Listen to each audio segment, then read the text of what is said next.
Hemos titulado esta exposición Trànsit Ilustrat, en el sentido de que hemos intentado darle una variación, porque yo he trabajado sobre libros para niños, pero también he hecho ilustración para libros dirigidos a adultos. Entonces, este tránsito, este itinerario, está ordenado por el comisario Felipe Hernández Cao y también por Loreto Rodríguez, que es la que ha proporcionado y ordenado el material de manera que la labor de ambos es estupenda.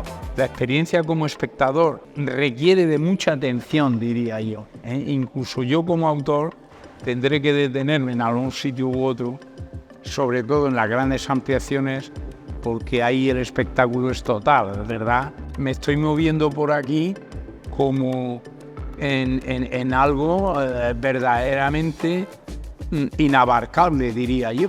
Decir para el visitante o espectador que no conozca la obra de este ilustrador que se va a encontrar con un gran trabajo, muy alegre, divertido, dinámico, atrevido. Hay algún libro un poco surrealista, que ese visitante que encuentra por primera vez la obra de este artista se va a sorprender, se va a emocionar, porque hay una parte emocional implicada al ver los dibujos muy interesante. Hay mucho que ver.